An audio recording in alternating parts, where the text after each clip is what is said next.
And we are back, and we just finished watching 2023's John Wick Chapter 4, rated R with a runtime of 2 hours and 49 minutes. This is maybe the last John Wick chapter. We don't know. I think rumor has it there will be more of these, but I don't know. I heard it did way more than the studio was expecting, so I think it was supposed to be the end, but who knows? Money makes people make decisions that might not be for the best. Yeah. This movie had a budget of $90 million. The opening weekend was $73,817,950 in March of 2023.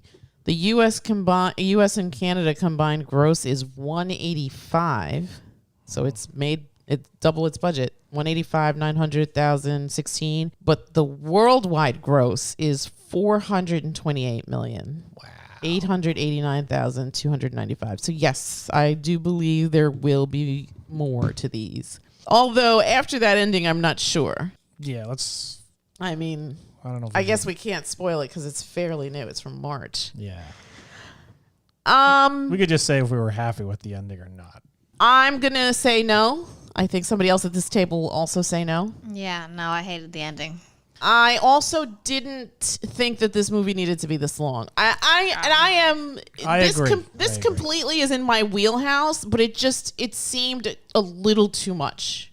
I got to be honest, it was funny because the first major sequence, the one that happened in the Osaka Continental, that felt like the end of a movie. Yes. Like that was so long and there was so much going on and just fight. So many people died. Yeah. In all different ways. They were getting shot with arrows. They were getting stabbed. They were getting shot. They were getting cleaved. Like major character, or I don't even know if they were really major characters, but they made you feel like they were major characters at this point. Were getting killed. And it's like, okay, well, what now? Yeah, what could possibly be happening? This felt like two small action movies. Yes. Merged into one, which would explain sort of like the almost action 3 movie hour runtime. Like an action movie double feature. Yes. Because the end also had the big sprawling fight sequence where it was just endless. Nonstop. Yeah. Yeah, and there were so many different set pieces. There was the roundabout and the Arc de Triomphe and then the staircase and then it just and then that house. Yeah.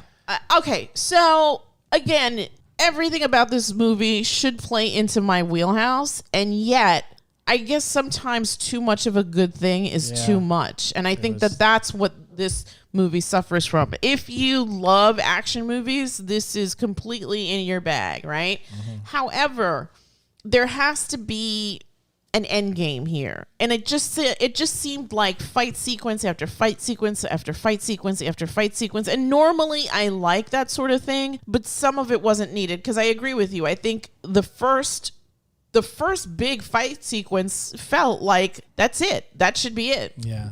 All right. It's like put on the lights and let's go home. It's like diminishing returns. Yes. And it's funny because the stunts they were doing with the action sequence, if this were in, I guess, like a normal movie, like the whole thing with the roundabout, where the people are being like basically flung into oncoming cars. Trafficked, yeah. That would be like one event in a fight scene. In an extended fight scene. But this was just like, this guy gets a car. This guy gets a car. This guy gets a car. and honestly, how many times could John get hit with a car before you're suffering like major bodily harm? I mean, I understand that these suits are heavy duty, but yeah, even that. So it took me out of it.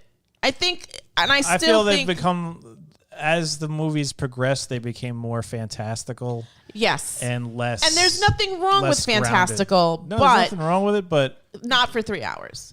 No, not even for 3, but like, this movie should have been no more than 2 hours, maybe an hour and 40. I think an hour. Yeah, like an hour and a half is the sweet spot for action movies, really.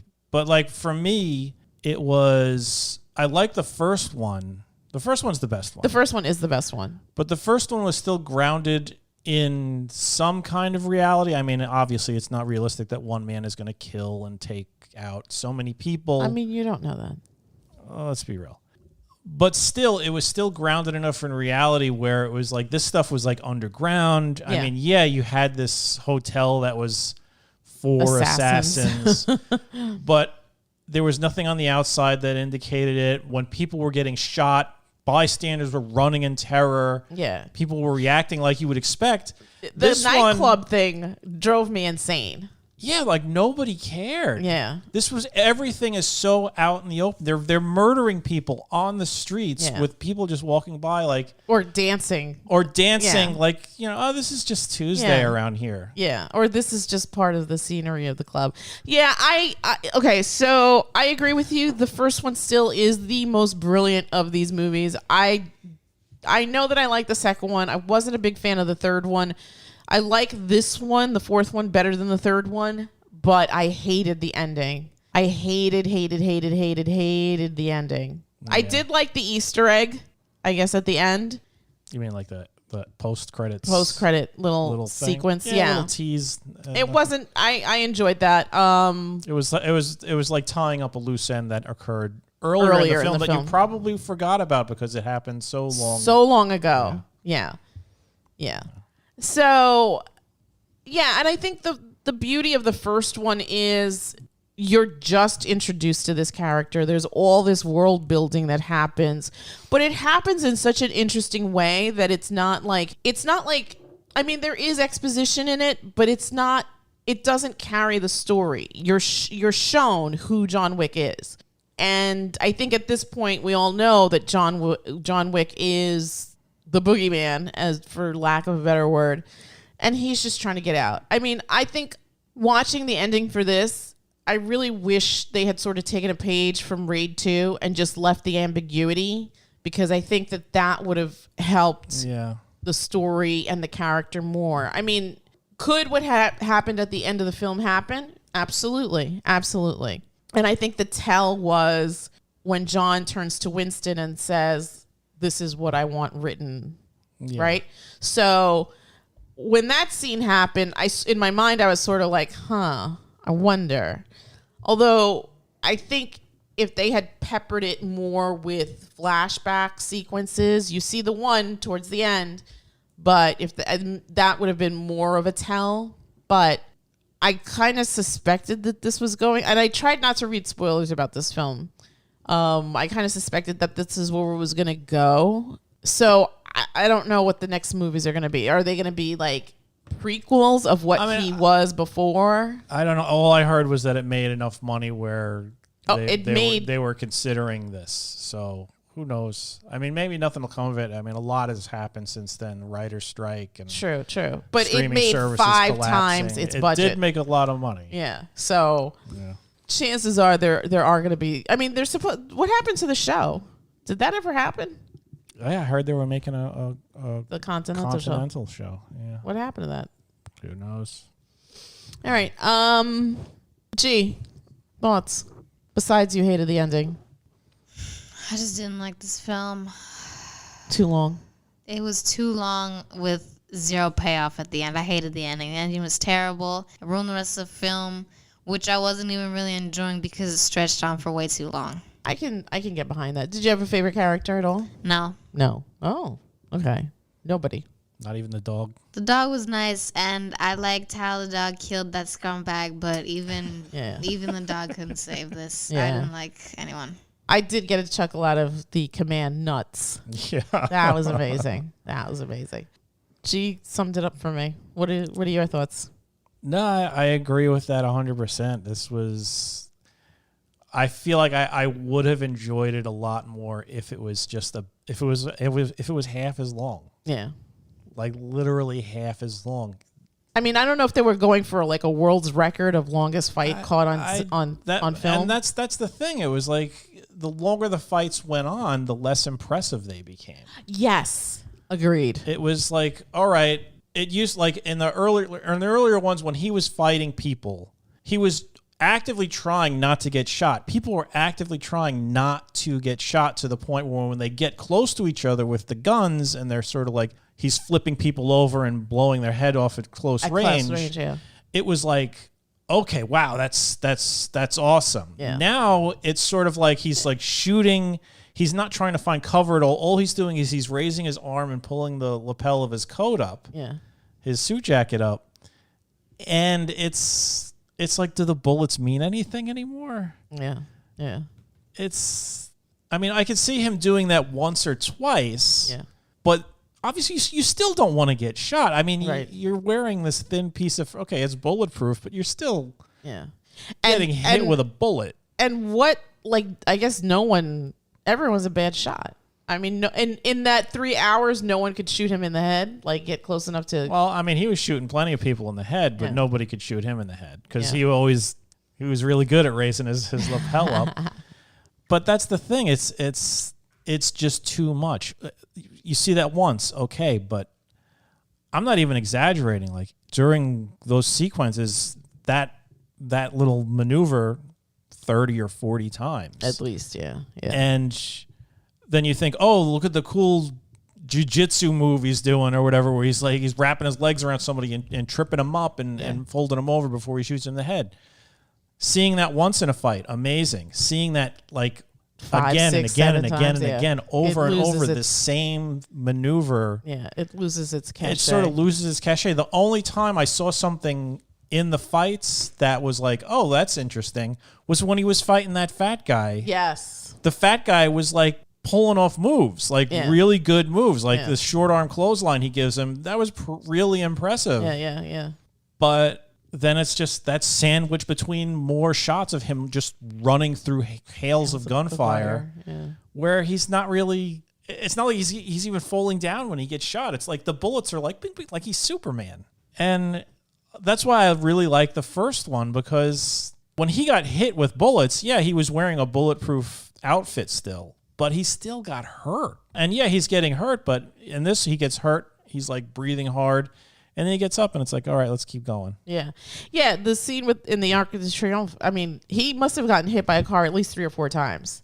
Yeah. And I'm like, how do you get up from that? Your suit is bulletproof. It's not car proof. Yeah. And that was like another thing where I'm like. And Europeans don't drive slow. And that's another thing about like what I was saying before with. At least before, it was sort of like, this isn't sort of out in the open. No. Whereas in this, okay, if there was a gunfight occurring, and a gunfight / martial arts fight happening in the middle of that roundabout around the Arc de Triomphe, people would stop their car, get out, and run away. Or start taking their cameras out and recording. In this, it was like nonstop. The cars just kept spinning going. And spinning, and it was just... It was almost like a merry-go-round where people just didn't react like they should. Yeah. If there was a crazy gunfight going on. Yeah. Agreed. I again, it's not the worst thing I ever saw. It's not the best thing I ever saw. I'm glad I saw it. I still think I like it better than the third one. The third one really pissed me off. And I'm gonna give it a 7. What are you gonna give it, G? 4. I'm gonna give this a 6. I was disappointed in this.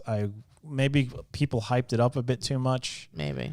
I did hear originally that people were like stunned that it was like 3 hours long, but then I heard people saying, "Oh, don't worry about it. It flies by or something." And to its credit, I mean, I wasn't like falling asleep or anything. Same. Like the action kept it flowing. Yes.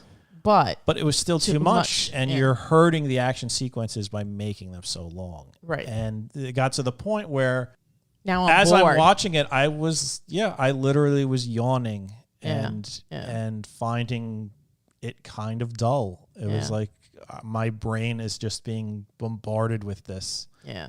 And it's not really showing me anything new or exciting. Like flipping somebody into an oncoming car, that was good. The first time. Yeah. But then after a while, it just starts losing its cachet. Yeah, as George Costanza would say. Yeah, I mean, I'm glad that Keanu Reeves found a new franchise to helm, and I'm happy that it's done so well. I think he's an executive producer on this, so kudos for the extra cash. But yeah, a little too long, a little too much. Sometimes there could be too much of a good thing, I guess. I guess that's true. I never thought of it, but yeah. All right, so 4, 6, 7. I mean, if you want to stay current on the John Myth lore, check out 2000. What did I say? John Myth. John. Did I really? He may as well be a myth. I mean, this is the way he's like, just bullets are bouncing off. Yeah, seriously. If you want to stay current on the John Wick folklore, actually go check out John Wick 4, which is out. I think it's still out in cinemas. Maybe. Or on demand, wherever you get your demand stuff. And yeah, it was just okay. Yeah. I mean, it gets points for looking pretty. It was beautifully shot. It was beautifully shot. The sets, the costuming. Scenery. Alex Skarsgård plays a good D-bag. Yeah, people are getting set on fire with shotgun blasts. It was nice to see Donnie Yen in more than 5 minutes of something American. So yeah. I always wondered why that guy wasn't a bigger deal in this country. I mean, he's fantastic. He's another one. We have to go through his trash and figure out what he's consuming because he looks fantastic for 60 plus. Mm-hmm. He's on the Tom Cruise diet, probably.